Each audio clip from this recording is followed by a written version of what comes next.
Médicos, continuando con la sección de urgencias, hoy revisaremos los algoritmos de BLS y ACLS. No es necesario para ordenar dominar como tal el BLS ni el ACLS, aunque si se quisieran certificar o algo, pues sí convendría que revisaran muy a fondo esos manuales. Hasta cierto punto son cortos y no tienen gran complicación. Sin embargo, para el ENARM solo requerimos los algoritmos más recientes, comprenderlos y saber qué vamos a hacer. En la edición anterior, recuerdo que preguntaron mucho cómo se seguía exactamente el algoritmo y lo más importante, la dosis de los medicamentos, que yo creo que es lo que más puntos me dio, al menos a nivel de urgencias, porque sí era sumamente específica la pregunta. ¿Qué es lo que vamos a revisar el día de hoy? Entonces, lo primero que tenemos que recordar son los cambios que han sucedido en cuanto a la cadena de supervivencia a partir del año 2020, en donde anteriormente decía el algoritmo que nos quedábamos en los cuidados posparo cardíaco, ¿no? Donde hacíamos el control de la temperatura, valoramos el estado hemodinámico del paciente con las metas que nos sugería, ¿no? Que estuviera a más de 90 milímetros de mercurio la presión arterial sistólica, que la presión arterial media estuviera a más de 65 milímetros, que la saturación se quedara entre 92 y 98, cosas así, ¿no? Identificar los probables complicaciones o que hubieran llevado al paciente a este cuadro, ¿no? Que tuvieron un infarto, que tuviera un EBC, que tuviera intoxicación por alguna sustancia, etcétera, etcétera. Bueno, pues ahora tenemos uno nuevo que es la recuperación, como se puede ver acá. Entonces, si iniciamos, tenemos primero el paciente intrahospitalario y el extrahospitalario. Si estamos en un medio intrahospitalario, que es donde más destaca el ACLS, bueno, lo primero es reconocer y prevenir los sucesos tempranos que pudieran llevar al paciente a que caiga en paro respiratorio. O sea, pues darle medicamentos adecuados, que sean posición adecuada, tratar su método adecuado de comorbilidades y estar al pendiente de nuestro paciente, ¿no? De estarlo vigilando, hacerle la ronda cada cierto tiempo para saber si sigue o no estable. Posteriormente, en caso de que se presente el evento, pues ahora sí, tenemos que iniciar con la activación de la respuesta de emergencia. Nosotros al estar en un hospital, pues entonces tenemos que solicitar apoyo a la enfermera, al médico que va a ser el líder, para que iniciemos a realizar el plan y pues podamos darle la atención adecuada al paciente. Posteriormente tenemos que realizar RCP de alta calidad. Ahorita vamos a revisar cómo son las indicaciones para llegar hacia este RCP en caso de que se requiera desfibrilar al paciente y posteriormente iniciar con los cuidados post-paro cardíaco que ya mencionamos anteriormente. Sin embargo, ahora se agrega la recuperación en los pacientes que hayan tenido uno de estos eventos, ¿no? Un EBC, un evento o un infarto del miocardio. Estas situaciones, pues obviamente van a tener una comorbilidad importante en la mayoría de los casos, ¿no? O pueden llegar a presentarla posteriormente. Entonces hay que llevarlos a los pacientes a rehabilitación, hay que interconsultar los servicios adecuados, ¿no? Que lo vea cardiología, que lo vea neurología, que en fin, el paciente, pues otra vez pueda recuperar su calidad de vida o en su defecto que las complicaciones posteriores al evento no sean tan graves. En el caso de un ambiente extrahospitalario, entonces tenemos, por ejemplo, que inmediatamente activar el sistema de emergencia, iniciar RSP de alta calidad. Si tenemos a la mano nuestro desfibrilador y es un ritmo desfibrilable, pues entonces lo desfibrilamos. Posteriormente, vamos a solicitar una ambulancia para que iniciemos el soporte vital avanzado, igual los cuidados post-paro y finalmente la recuperación de nuestro paciente. Entonces, lo primero que tenemos que analizar es el algoritmo del BLS, el cual pues es hasta cierto punto muy sencillo, sin embargo, se llega a preguntar. Entonces, aquí tenemos la lista de verificación y aquí tenemos nuestro algoritmo. En cuanto al algoritmo, lo primero que tenemos que hacer es confirmar la seguridad de la escena. Estamos en la calle, por eso estamos haciendo BLS, ¿no? Lo primero que tenemos que hacer es saber si estamos en una zona segura para brindarle la atención adecuada a nuestro paciente. Si nosotros nos encontramos en medio de la calle, en medio de la vía, pues no podemos realizar el RCP. ¿Por qué? Estamos expuestos ante un choque automovilístico, estamos expuestos a lo mejor en una zona de guerra, estamos en una zona de conflicto, donde estamos ante un derrumbe, en un lugar donde realmente no estamos nosotros seguros. Entonces tenemos primero que asegurarnos de que la escena sea segura para que el que está brindando el RCP y el paciente que está recibiendo, pues realmente tenga las condiciones adecuadas para ser tratado. Si nosotros queremos hacer la de héroe en ese lugar, pues probablemente nosotros también tengamos alguna lesión, lo cual pues va a condicionar que no podamos atender a esa persona o que incluso nosotros también requiramos atención, lo cual pues sería todavía más catastrófico, ¿no? Entonces lo primero, confirmar que la escena sea segura. Si no es segura, conseguir las condiciones para que lo sea. Si no se puede conseguir, fin, no se puede realizar. Bueno, una vez que se analizó eso, hay que ver si la víctima responde o no. Entonces, se le pide a la persona o se le toca sobre su hombro, se le pide atención, ¿no? Se le dice paciente, señor, señora, señore, niño, adulto, como sea,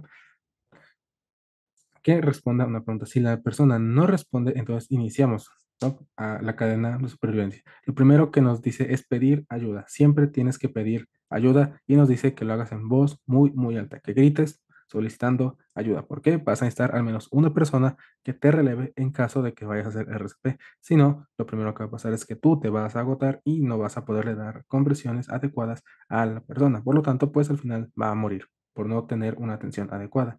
Una vez que ya pediste tu ayuda gritando, tienes que activar el sistema de respuesta de emergencias. Ya incluso el algoritmo nos dice que lo hagas a través de un dispositivo móvil, si es que lo tienes, ¿no? Porque todo el mundo trae siempre su teléfono móvil y en México incluso ya el número de emergencias también es el 911, entonces no hay pierde.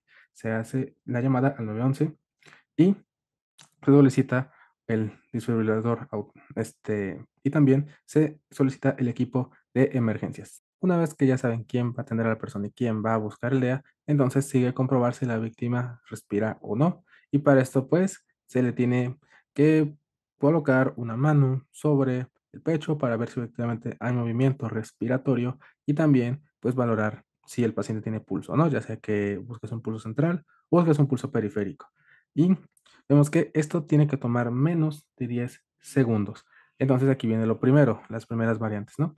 Si la persona respira y tiene pulso, como se observa acá, pues entonces únicamente vas a estar con él hasta que llegue el sistema de emergencia. Si el paciente tiene pulso, pero no respira, está jadeando, está boqueando, está con respiración agónica, pero si tiene pulso, entonces tienes que dar ventilaciones de rescate, como se puede ver acá, ¿no? Tienes que dar una ventilación cada 5 a 6 segundos o 10 a 12 ventilaciones por minuto, ya sea que tú tengas tu mascarilla reservorio a la mano por alguna razón o que lo hagas pues boca a boca, ¿no? Eso no hace especificación en el PLS, solamente tienes que darle las ventilaciones. Como vemos acá, si no lo has hecho por alguna razón o si no se consiguió en su momento, al cabo de 2 minutos de dar ventilaciones, tienes que activar el sistema de respuesta de emergencias. Cada 2 minutos tienes que comprobar el pulso para saber si vas a iniciar o no RCP. En caso de que sospeches de una sobredosis de opiáceos, entonces te recomienda el algoritmo que, si lo tienes a la mano, administres naloxona, de preferencia vía intranasal. Tiene más arriba, más bien tenemos después un algoritmo sobre la intoxicación por opiáceos, entonces lo podemos revisar sin problema. Ahora, si lo más importante, esto es lo que tienes o te van a evaluar. Si el paciente no respira o está jadeando o está boqueando o no tiene pulso, entonces iniciamos el RCP. En este punto nos dice que si no lo has hecho, otra vez verifiques que se haya activado el sistema de respuesta de emergencias y que consigas el desfibrilador, en caso de que no lo hayas hecho.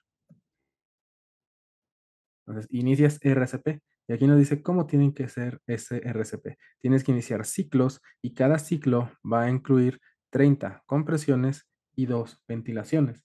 Es muy importante que estas compresiones deben llegar a ser de 100 a 120 compresiones por minuto y también tienes que comprimir el tórax al menos 5 centímetros entre cada compresión y dejar expandir completamente entre cada compresión. No por llegar a los 100 o 120 vayas a impedir que se expanda completamente el tórax. Eso no va a ser una compresión efectiva y por lo tanto no va a tener beneficio del paciente. Entonces, mejor hacerlo bien, quedarnos en el borde de 100 compresiones para conseguir una correcta perfusión. Y en cuanto se consiga el desfibrilador, pues colocarlo. Muy bien, una vez que llegó el desfibrilador, hay que comprobar si el ritmo es o no desfibrilable. Si no es desfibrilable, como dice acá, entonces iniciamos inmediatamente el RCP hasta que y lo verificamos a los 2 minutos. Si a los 2 minutos sigue sin ser desfibrilable, entonces, bueno, volvemos a colocar el día. Y si a los 2 minutos no es desfibrilable, entonces, de modo, otra vez RCP, 2 minutos y así hasta que llegue el profesional o el paciente recupere espontáneamente la respiración y el pulso. Si por el contrario es desfibrilable, entonces lo primero que nos va a solicitar el algoritmo es aplicar una descarga. El DEA ya viene autoprogramado, entonces solamente le tienes que apretar ahí que si de la descarga, se quitan todos para evitar que haya ahora dos pacientes a los cuales aplicar el DEA y se repite el RCP otra vez 2 minutos y se verifica si el paciente ya respira y si el paciente ya tiene pulso. Si no, pues se vuelve a analizar el ritmo con el DEA. Si es necesario, se aplicará otra descarga y si no, pues se repite el RCP. Entonces, recordar cuáles son los ritmos, ahorita los vamos a ver más a detalle en el algoritmo de las LS. Pero recordar que los ritmos desfibrilables son la fibrilación ventricular, como se puede ver acá, la taquicardia ventricular y los no desfibrilables son la asistolia y también la actividad eléctrica sin pulso. Entonces, tenemos ahora sí el más importante, que es el algoritmo del ACLS. Este es el que se preguntó en el ENARM del año anterior y por lo tanto tenemos que sí o sí dominar. Hasta cierto punto es sencillo. Lo más relevante yo creo de aquí es cuándo se aplica la descarga, que fue pregunta de NARM 2021, cuánto es la dosis de adrenalina, que fue pregunta de NARM 2021, y cuánto es la dosis de amiodarona, que fue pregunta de NARM 2021. Entonces, si ustedes lo ven, pues aquí ya tienen 3 preguntas de su NARM. Uno, iniciamos RCP, ¿no? ¿Por qué? Pues porque estábamos ya en la zona, verificamos que estábamos seguros, pedimos ayuda, solicitamos el DEA o el monitor, si estamos en el hospital, y iniciamos a dar las compresiones. Lo primero que hacemos es administrar oxígeno suplementario y también conectamos, como dice aquí, al monitor o desfibrilador dependiendo de lo que tengamos a la mano. Si estamos en el hospital, pues lo más probable es que conectemos el monitor. Lo primero que vamos a hacer una vez que ya iniciamos RCP, eso es lo importante. Lo primero que hiciste es iniciar RCP. Ya que iniciaste RCP, entonces ves si el ritmo es o no desfibrilable. Otra vez, ¿no? Es un ritmo desfibrilable, una fibrilación ventricular, una taquicardia ventricular sin pulso. Entonces, lo primero que vas a hacer una vez que comprobaste que tu ritmo es desfibrilable es dar una primera descarga. La das. Hasta aquí, quédate. Ya diste tu primera descarga y lo único que has hecho es iniciar el RCP y conectarlo al monitor. Ya que viste que es un ritmo desfibrilable, lo primero que haces es darle una descarga. Una vez que diste la descarga, vas a hacer RCP y al mismo tiempo vas a solicitar que alguien consiga una vía intravenosa o intraósea, dependiendo de lo que sea más sencillo y se tenga a la mano.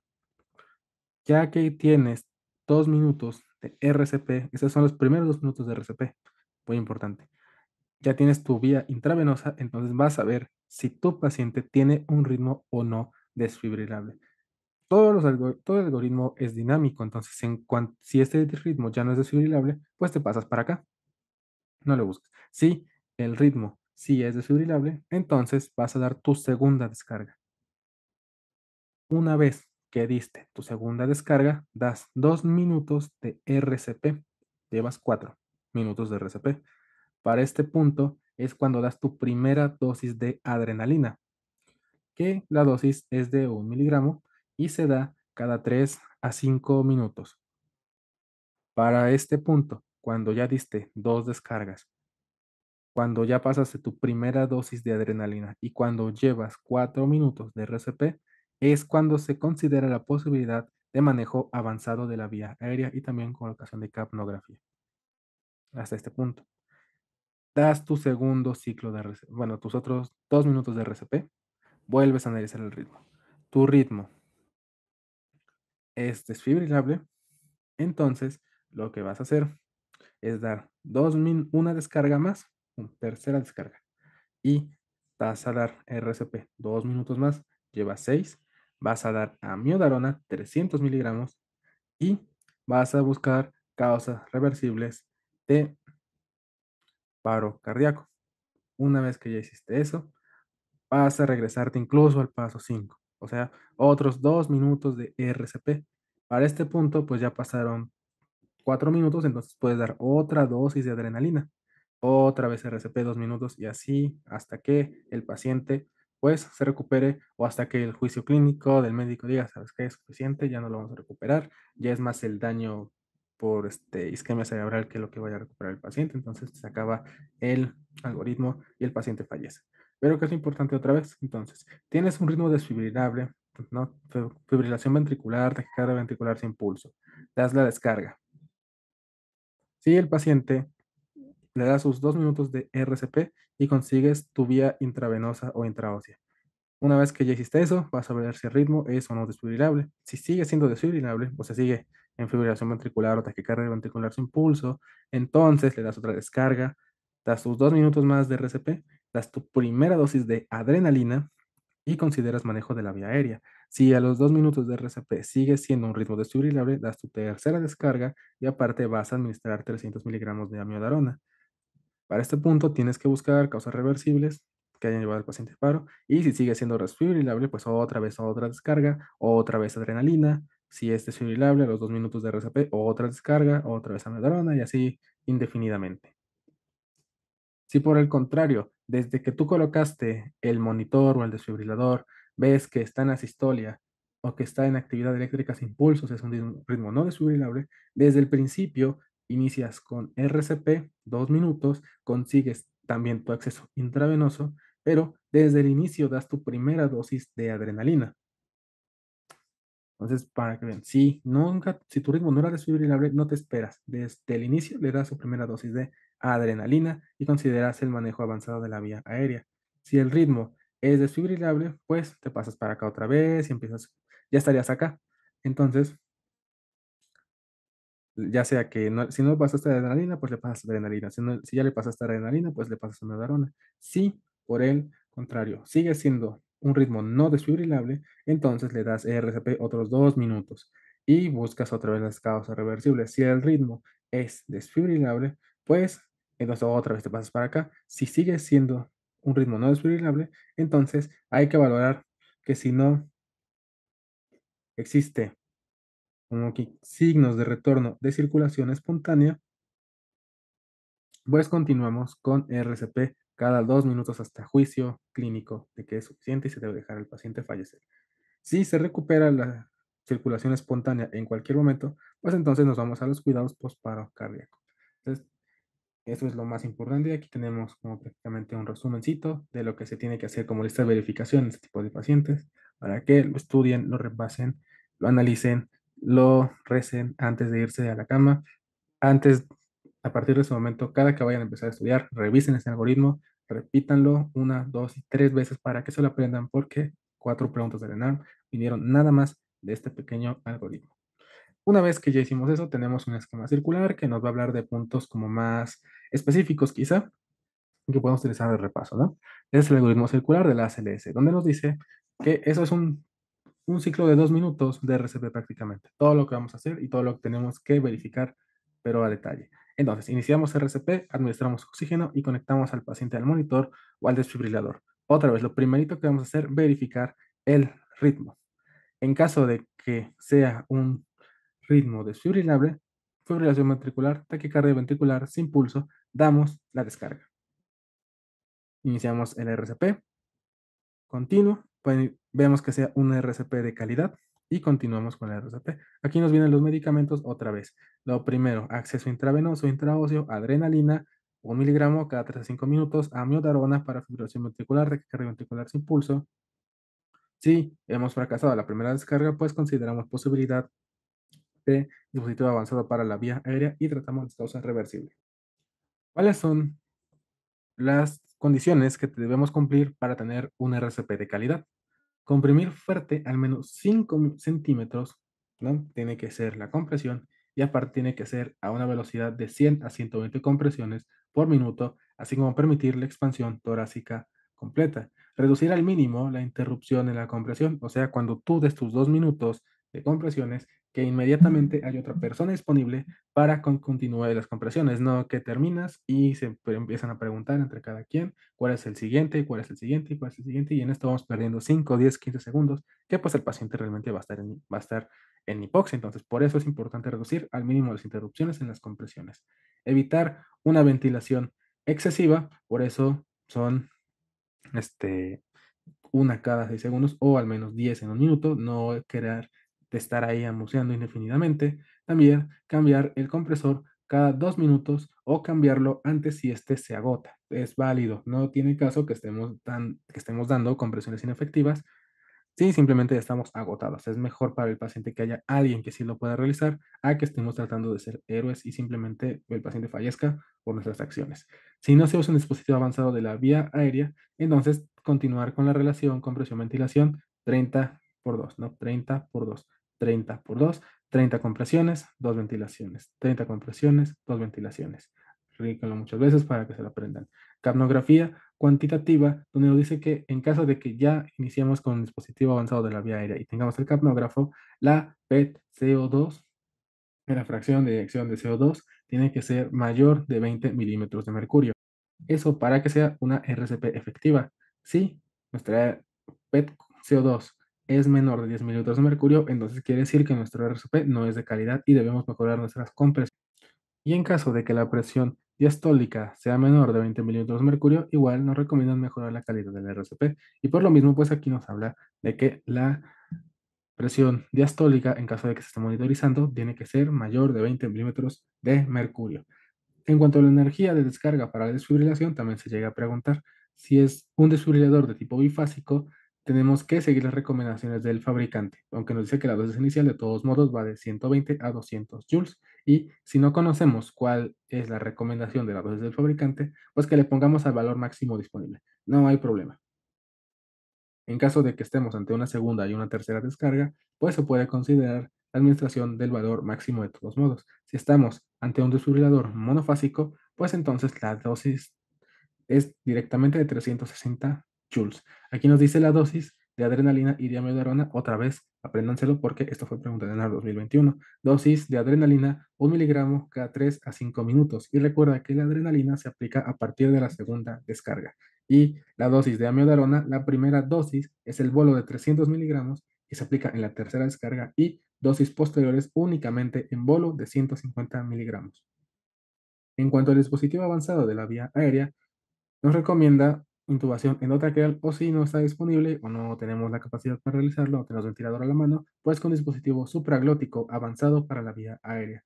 En caso de tenerlo disponible, capnografía o capnometría para confirmar y monitorizar la colocación del tubo endotraqueal para saber si efectivamente está en pulmón o que está en esófago y para valorar la PET-CO2, ¿no?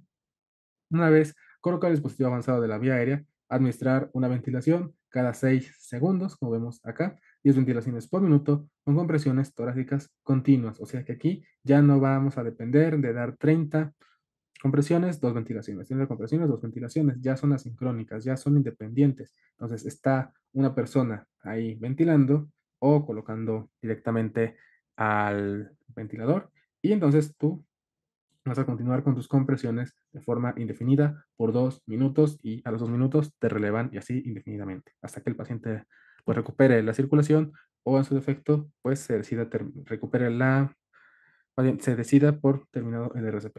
En cuanto al retorno de la circulación espontánea, como vemos acá, se monitoriza pulso y presión arterial, se tiene que identificar un aumento abrupto y sostenido de la PET-CO2, que nos refiere que una vez que recuperamos la ventilación, pues tiene que ser mayor a 40 milímetros de mercurio y tenemos que encontrar ondas de presión arterial espontánea en caso de que tengamos monitorización intraarterial. Estas son las causas reversibles que hablábamos anteriormente de que se tienen que identificar en caso de que llevemos 6 minutos de RCP, que son las famosísimas 5Hs y las 5Ts, que son preguntadas a más no poder en el ENAR, en el examen de consejo, en la titulación, en todos los exámenes que van a hacer en su vida. Para ingresar a los hospitales, a los institutos, todo el tiempo les van a preguntar estas 5 causas, bueno, esas 10 causas reversibles que son las 5Hs y las 5Ts. Las 5Hs son hipovolemia, hipoxia, hidrogeniones, que nos habla de acidosis, hipo o hiperpotasemia y también hipotermia. Mientras que las Ts son taponamiento cardíaco, T de tensión, neumotórax a tensión, toxinas, trombosis pulmonar y trombosis coronaria. Entonces, repítanlas también antes de irse a dormir, antes de iniciar a estudiar, porque se les van a preguntar de aquí a que pues tengan sede hospitalaria. Entonces, les conviene muchísimo sabérselas. Ahora tenemos el algoritmo de la intoxicación por opiáceos, el cual es un poquito sencillo también, ¿no? Lo primero que tenemos que hacer es evaluar y activar el sistema de emergencia. Otra vez, señor, señora, ¿por qué está drogado? ¿Por qué se tomó tantas pastillas de morfina? ¿Por qué tiene una jeringa de heroína en el brazo? Bueno, comprobamos si la víctima no responde y solicitamos ayuda a las personas que se encuentren cerca. Otra vez, siempre, siempre, siempre recuerda. Compruebas que la escena es segura, compruebas que el paciente no tiene pulso, pides ayuda. No se te vaya a ocurrir hacer todo tú solo. No existen los héroes en el mundo, acuérdate. Pedir a alguien que llame al número de emergencias y solicita el DEA y de paso solicita la naloxona. Eso es lo importante en los opiáceos. ¿Por qué? Porque es el antídoto. Entonces tienes que solicitar la naloxona, si no vas a dar tu RCP y el paciente va a continuar con depresión respiratoria, pues es el efecto del opiáceo. Entonces necesitas contrarrestarlo con naloxona. Comprobamos si la víctima respira, si no respira o si jadea o boquea. Si la víctima no responde, no respira o solamente jadea o boquea, iniciamos RCP. Aquí nos hace énfasis en que si estamos solos, iniciamos RCP 2 minutos. Si a los 2 minutos no llega nadie, continuamos solos, ni modo, se deja sola a la víctima y se busca la naloxona y el desfibrilador. Esto es como algo muy diferente de los otros algoritmos del ACLS, pero esta es la excepción, por eso lo colocamos acá. Sí se vale dejar a la persona sola en caso de que sospeches de intoxicación por opiáceos, porque hasta que no tengas esa naloxona no vas a lograr salvar al paciente. Ya conseguiste tu naloxona y tu desfibrilador. Administras naloxona en cuanto esté disponible. Aquí viene 2 miligramos vía intranasal o 0,4 miligramos intramuscular y se evalúa la respuesta. 2 minutos de RCP, 2 minutos más de RCP y se tiene que repetir al cabo de 4 minutos en caso de que la persona no responda y no tenga retorno a la respiración espontánea o no tenga una respiración adecuada. La víctima responde. ¿Cómo lo vamos a evaluar? Cuando la víctima se mueve por su propia voluntad, cuando ya respira con normalidad, cuando emite un gemido o cuando muestra algún otro tipo de respuesta. Prácticamente que se mueve, ¿no? Se despierta, apertura ocular espontánea y recupera la respiración adecuada.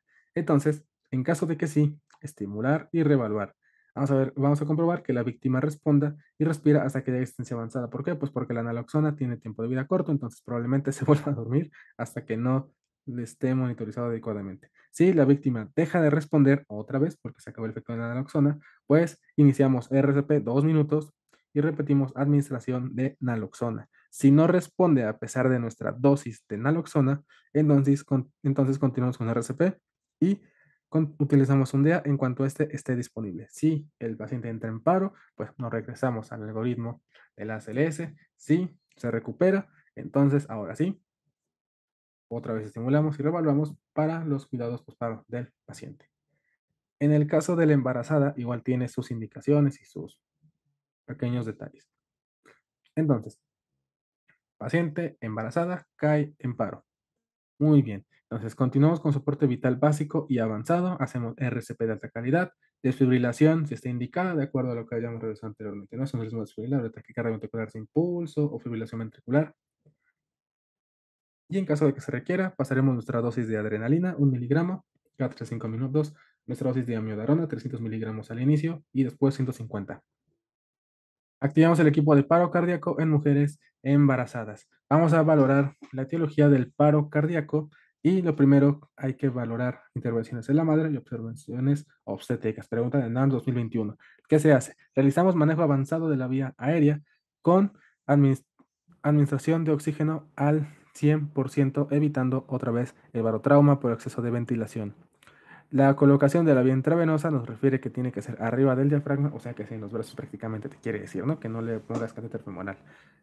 Y se está administrando magnesio intravenoso porque puede ser una de las causas de intoxicación por las cuales la paciente llegó o cayó en paro por sulfato de magnesio en paciente con preeclampsia, en donde se suspende y se administra el antídoto que va a ser gluconato de calcio o cloruro de calcio, dependiendo de lo que tengas a la mano. Después vas a continuar con RCP de alta calidad, desfibrilación y continúas con tus otras intervenciones de manejo de soporte vital avanzado, con adrenalina. Finalmente, esto tiene un truco y es que solo puedes hacer 5 minutos. Entonces, primero, realizamos las intervenciones obstétricas. Lo primero que nos recomienda es un desplazamiento uterino lateral continuo. Esto únicamente si la paciente tiene más de 20 semanas de gestación. Y aquí nos da el ACLS unos esquemas, unos dibujitos donde nos dice cómo lo hacemos, ¿no? Como dice lateral, pues ya sea con una sola mano o a 2 manos. Ya depende de tu capacidad, ¿no? Y el tamaño del útero. Desconectamos los monitores fetales, muy importante, porque, pues, porque si tienes aquí el tacógrafo te va a estorbar para tus maniobras, entonces ni modo. Y incluso nos dice inmediatamente, prepárese para una cesárea post-mortem, o sea, te está dando por hecho que probablemente la paciente no salga del paro y que vayas preparando todo para sacar o recuperar esa vida. del niño. Entonces, a los 5 minutos, si no tenemos recuperación circular espontánea, se tiene que realizar cesárea perimortem de forma inmediata. Entonces, tienes 5 minutos, tienes dos oportunidades, dos ciclos de RCP para llegar a salvar a ese feto. Si no, ni modo, a los 5 minutos hace cesárea y ya veremos, ya se encargará el obstetra de cómo recupera esa paciente. Tú a los 5 minutos tienes que sacar a ese niño. Y finalmente, pues obviamente iniciar con el otro lado, ¿no? Que va a ser la reanimación neonatal para el recién nacido. Entonces aquí tenemos igual algunos datos interesantes, ¿no? Por ejemplo, paro cardíaco en la mujer embarazada. Nos dice que tiene que tenerse todo listo en cuanto a los cuidados intensivos y paro cardíaco para la mujer embarazada. Nos dice que las prioridades para la mujer embarazada en paro cardíaco son RCP de alta calidad, alivio de compresión aortocava, por eso se hace el desplazamiento uterino, y vemos que el objetivo de la cesárea perimortem va a ser para mejorar resultados maternales y fetales. Y bueno, a lo mejor estamos ante un síndrome de HELP, ante una eclampsia, pues ni modo, ya saben que el único tratamiento efectivo es terminar el embarazo. Entonces, lo ideal es realizar la cesárea perimortem en 5 minutos. O sea, tienes 5 minutos para salvar a esa paciente. Si no, ni modo. Manejo avanzado de la vía aérea. Vemos que es común tener una vía aérea difícil, entonces se recomienda inmediatamente recurrir al profesional. Le hablas al anestesiólogo. Hacer intubación endotacreal o dispositivo supraglótico de acuerdo a lo que tengas a la mano. Utilizas la capnometría o la capnografía y, como dice, una vez coloca el dispositivo de manejo avanzado de la vía aérea, una ventilación cada 6 segundos o lo que es lo mismo, 10 ventilaciones por minuto. Y también te pueden preguntar cuáles son las causas de paro cardíaco en la mujer embarazada. La más frecuente, bueno, la que más te pueden preguntar son estas dos. Sangrado, obviamente, y complicaciones con anestesia. Sin embargo, también puede ser por causas cardiovasculares, por drogas, por embolia, muy importante, ¿no? Embolia grasa o embolia de líquido amniótico, por fiebre, causas que ya revisamos, las 5H y las 5T, y también por hipertensión. Entonces es el momento adecuado para recordar las 5H y las 5T. 5H, hipovolemia, hipoxia, hidrogeniones, que es acidosis, hipo o hiperpotasemia, así como hipotermia. Mientras que las 5T son T de neumotórax a tensión, taponamiento cardíaco, toxinas, trombosis pulmonar y trombosis coronaria.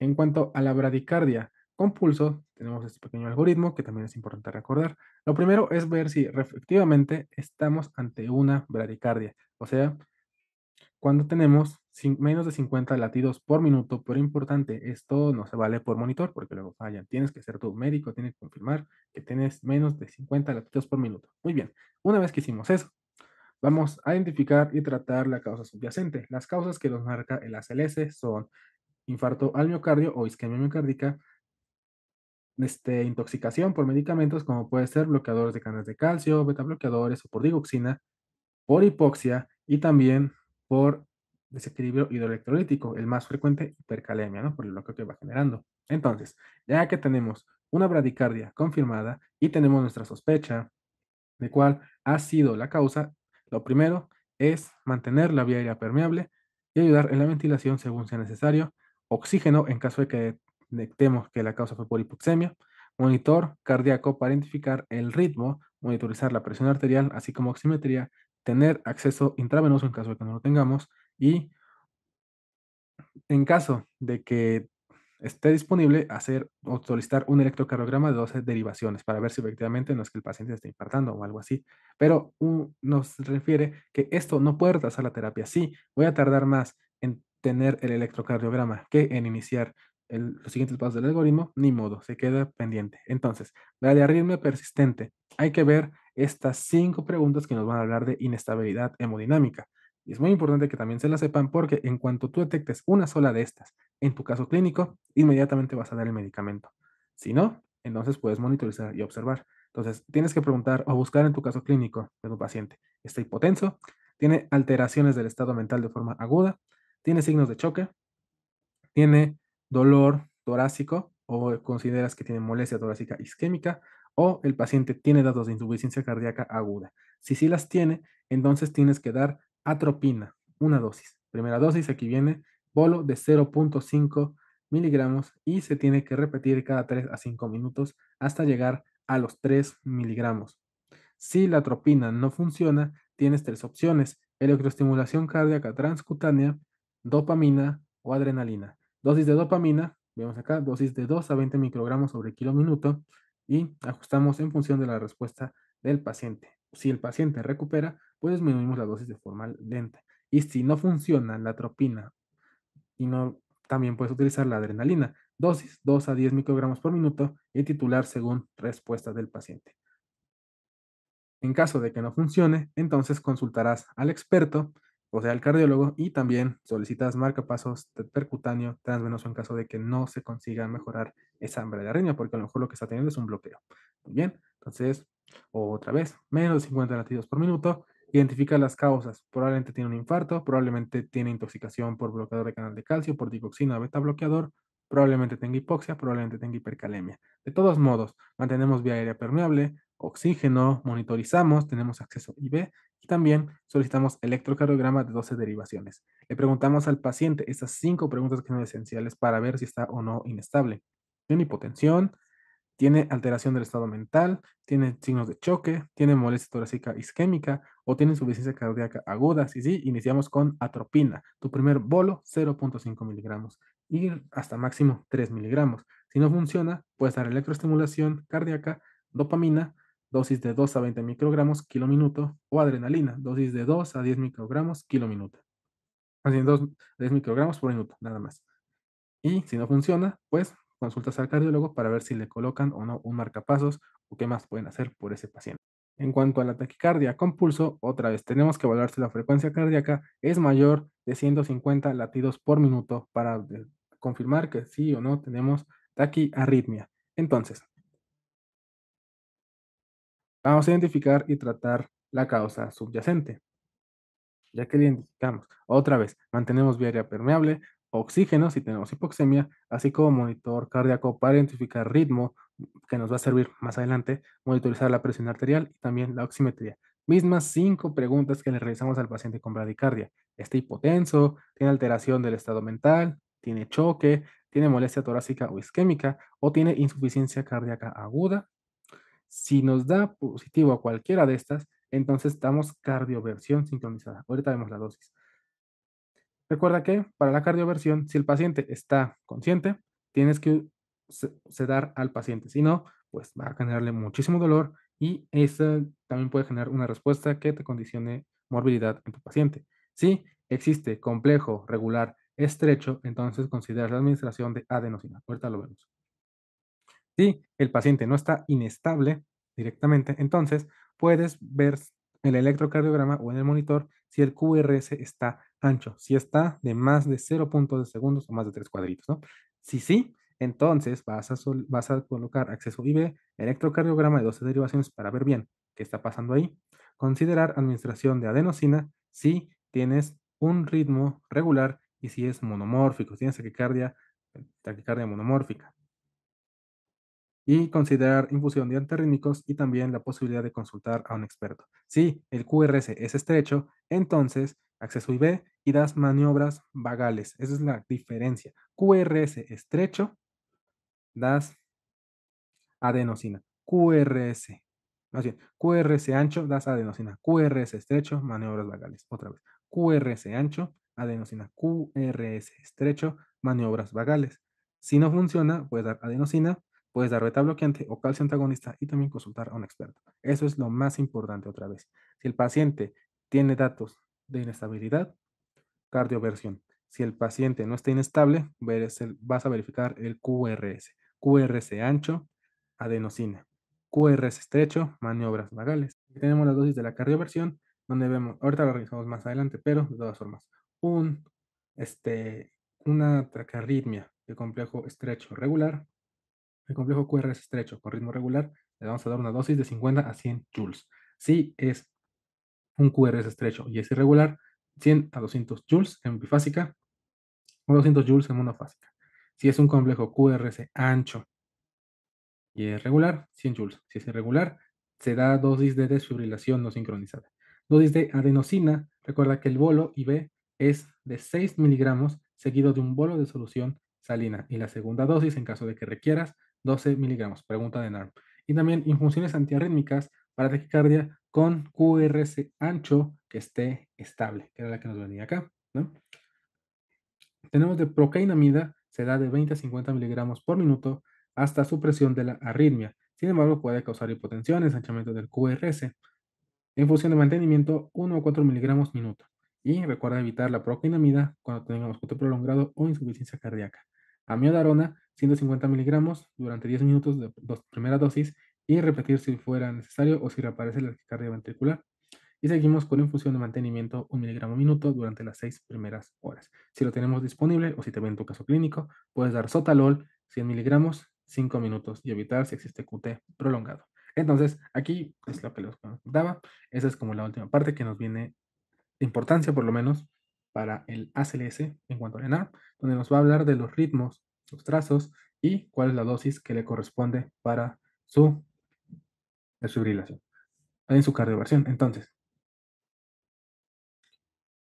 tenemos fibrilación auricular. Como veíamos, es un ritmo que es irregular, muy irregular, ¿no? Regularmente irregular, que tiene un QRS muy estrecho, como vemos acá. A esta, la fibrilación auricular, le corresponde una dosis de 200 joules. Si tenemos una taquicardia ventricular monomórfica, que sí tiene pulso, que es la diferencia, porque el otro no tiene pulso, que sí tiene pulso, entonces vamos a ver un ritmo regular, como podemos ver acá, y tiene un QRS muy ancho. A esta le toca una dosis de 100 joules. Cuando estemos hablando de taquicardia supraventricular, como vemos acá, o un flutter que no tenemos aquí, pues entonces decimos que es un ritmo que es regular y que tiene un QRS estrecho, como se puede observar acá. La dosis en estos casos va a ser de 50 a 100 joules. Y en caso de que tengamos una taquicardia ventricular polimórfica, ¿no? O una toxarpón, pues entonces tenemos un ritmo que es totalmente irregular y tiene QRS ancho, muy ancho, como se puede ver acá. En este caso es la que nos recomendaba únicamente desfibrilar. Y listo, médicos, eso es todo. La clase de hoy es todo lo que necesitan ustedes de BLS y ACLS para sonar. No se preocupen por todas las más que vienen manuales. Si no se van a certificar, pues no es necesario que estudien demasiado. Concéntrense más en lo que revisamos ya de la clase de ATLS, concéntrense mucho más en cardiología, neumología, infectología, todas las materias que hemos visto anteriormente, pediatría, obstetricia, ginecología, para mejorar su puntaje. Nada más que ver por mi parte, continuamos estudiando, se nos están acabando los bloques, entonces hay que darle mucho porque ya estamos en la recta final. Nos vemos en la siguiente emisión.